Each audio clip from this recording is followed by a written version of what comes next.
Hey, what's going on, everybody? I'm Akeem Lawanton, and in today's Fix of Entertainment news, what can we expect from the live-action One Piece Netflix series? Now, the final trailer is out there, and we share our final thoughts before anime and manga fans witness Netflix's latest anime adaptation attempt. Now, you might be surprised. Now, all this and more in today's Fix. Let's drop it.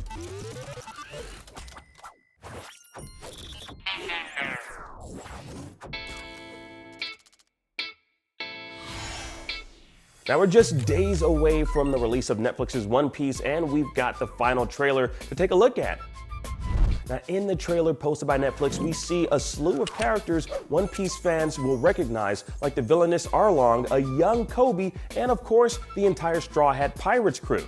Now the more we're shown of this particular anime adaptation, the more it's looking to be on point. Obviously, anime fans will be quite skeptical when it comes to these live-action adaptations done by Netflix, given its troubled past of failed attempts. But this one, it's a bit different.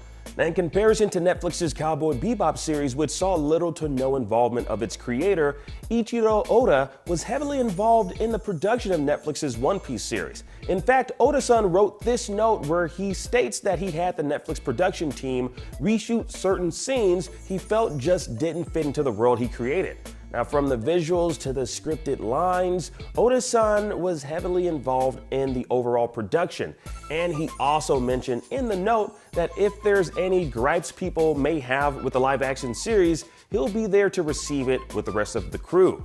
But with the amount of involvement the creator of the One Piece series has had with this series, the Netflix live-action anime adaptation trend of being piss poor might be broken, at least in this instance. In fact, some of the online sentiments of those that have seen it early have been positive, exclaiming the live-action series to be a faithful adaptation of Oda-san's epic pirate tale.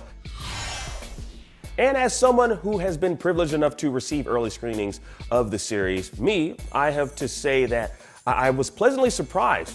It's really good. I think Netflix might have learned from its past mistakes with Cowboy Bebop and made sure the creator of the franchise was actively involved in the entire process to raise, any sort of red flags he might see with the adaptation that would dissuade hardcore fans of the series. Or honestly, it could just be Oda-san being very protective of his baby, One Piece.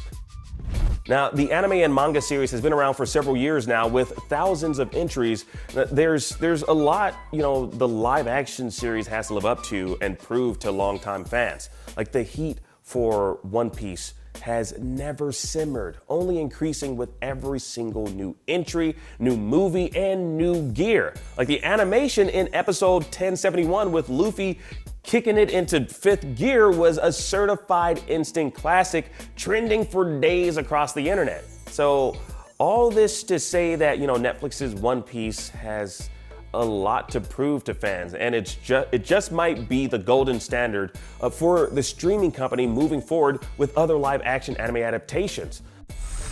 Now I want y'all to keep in mind that this is only the beginning. There's still plans for another attempt at a live action adaptation of Death Note, this time with the Duffer Brothers of Stranger Things fame. Now, it'd be amazing if the creator of Death Note were involved in this particular upcoming live action adaptation series, but the identity of that manga artist is shrouded in secrecy, so who knows what their involvement will be. Also, Netflix Japan is handling a live action Yu Yu Hakusho series.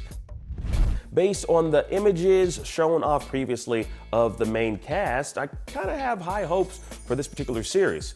It's just been, honestly, it's been such a long time since we've gotten anything Yu Yu Hakusho related that I'm willing to give a live action adaptation a shot. A spirit shot. Yeah, anyways, the one issue I have with these adaptations is it's not easy to adapt these long-running properties without leaving fans wanting more. And if One Piece is a hit on Netflix, how many seasons of the series will we get before the cast age out of their respective roles? Like, Luffy and the crew have looked the same for many years. Like, it's harder to maintain that youthful energy and appearance in live action because we just aren't beholden to the same standards and logic of an anime or manga. Like, Ash Ketchum should be in his 30s by now, but still looks like he's 10. I don't know, but I'd sure love to know your thoughts on One Piece and Netflix's adaptation. Sound off down below.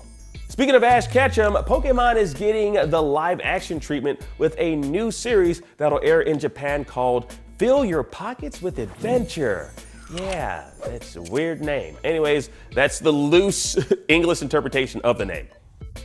Now, the live-action series is actually based in the real world where a creative turns to her favorite childhood game, Pokemon Red, to deal with the struggles of being a career-minded adult in the bustling city of Tokyo. It's a very unique take on the Pokemon series, as we've only seen it adapted within world with protagonists alongside their pocket monsters. Though it does sound similar to the 2017 series Final Fantasy XIV Dad of Light, which followed a father reconnecting with his adult son while playing the successful MMO. Now, in the first image released by TV Tokyo, we see the lead character rediscovering her Game Boy, probably reminiscing on all the fun she had as a child with the portable device. Fill Your Pockets with Adventure will air in Japan October 19th. Now fill our comments with your thoughts on the show. And finally, Adam Sandler. Adam Sandler has a new certified fresh movie on his hands with Netflix's You Are Not Invited to My Bat Mitzvah. Now, the movie starring Sandler and his daughters began streaming on the platform August 25th and has a 96% approval rating from critics on Rotten Tomatoes. Now, as such, it's the famed comedian's highest rated movie on the review website. Now, this will likely change as the weeks progress, but for now, it's got a better critical reception than Uncut Gems, which is currently at 91%. Now, my personal favorite Sandler movie will always and forever be Little Nicky. Blame it on Todd McFarlane for making those kick-ass action figures based on the movie back in the day. I had them, I acted out every single scene with them, it was great. That was before my brother Cassius hit me in the face with a shovel. Cut it there, I don't want to subject the viewers to anything pertaining to Little Nicky. Yeah, I know, that was a bit much.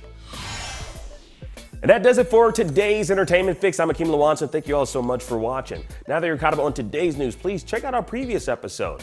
Download the IGN app on all your devices, and for everything else, stick with IGN.